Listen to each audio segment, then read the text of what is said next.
បាទជំរាបសួរពុកម៉ែបងប្អូនទាំងអស់គ្នាដែលនិយមតាមដាន Channel សារ៉ាកៅស្កោហើយនិង Page សារ៉ាកៅស្កោអញ្ចឹងថ្ងៃនេះថ្ងៃទី25ខែ1 2026ខ្ញុំមកថតបង្ហាញតាក់ទងជាមួយនឹងតកួនស្រែដែលយើងបានដាំកាលពីថ្ងៃទី11ខែ1 2026អញ្ចឹងនេះតកួននេះខ្ញុំបានកាត់ចុងចោលហើយអញ្ចឹងយើងទៅមើលសភាពរងដែលយើងអត់ទាន់បានកាត់ចុងអត់ទាន់បានគ្រាវវាណាបាទអញ្ចឹង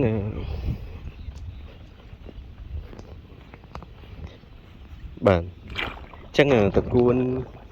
ក្រោយតែយើងដាំបាទក្រោយពីយើងដាំបានយ៉ាងយូរ3សប្តាហ៍អញ្ចឹងវាចេញទងមកចុះ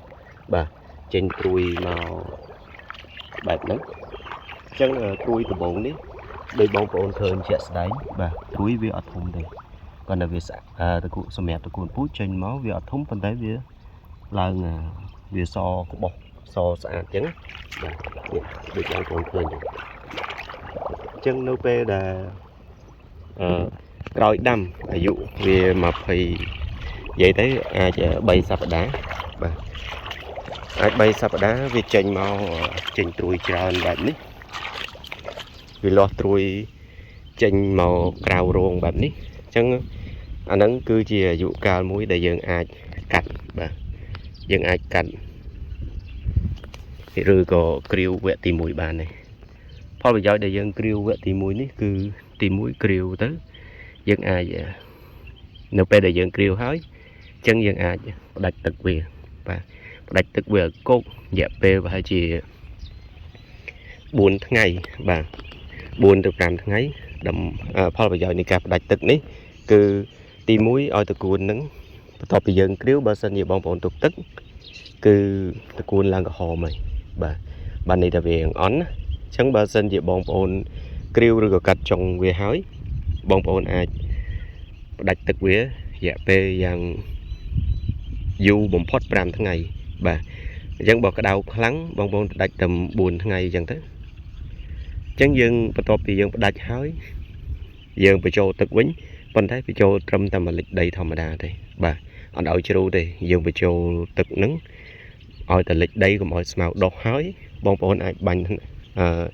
ទឹកជីបំពន់ដែលបងប្អូនទិញពីខ្ញុំទៅហ្នឹងបាទយើងបាញ់វាពេលល្ងាចបាញ់ហើយបងប្អូនអាចបាជីបាវបន្ថែមឬក៏បងប្អូនមានប្រភេទជីអាចមន់អាចជ្រូកឬក៏អាចទាដែលបងប្អូនធ្វើវាឬក៏ហាលវាស្ងួតហើយបងប្អូនយកមកបាចតាមជួរវាមកបាទយកបាចតាមជួរនឹងហើយបងប្អូនអាចបន្ថែមជីបាវហើយវគ្គទី1នេះបើសិនជាតកួនឬក៏ដីដែលបងប្អូនដាំហ្នឹងវាអត់សូវល្អបងប្អូនអាចថែមជីបាវប្រភេទជីសបាទជីរ៉េយើងហ្នឹងយើងថែមវាក្នុងដី 10A យើងប្រើ6ចន្លោះពី6ទៅ8គីឡូទៅដើម្បីឲ្យតកួនយើងវាចាប់ឫសខ្លាំងបាទចេញឫសខ្លាំងហើយបងប្អូនបាញ់ទឹកជីបំពន់វាទៅអញ្ចឹងតកួនហ្នឹង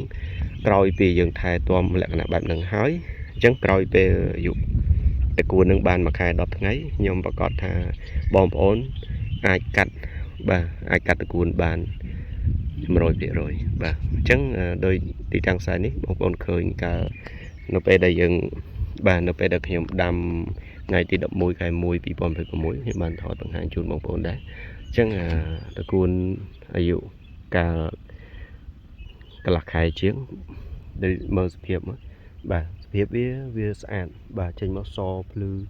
ហើយក៏នៅត្រួយវាតូចតិចអញ្ចឹងយើងបន្ទាប់ពីយើងកាត់វគ្គទី1ហើយ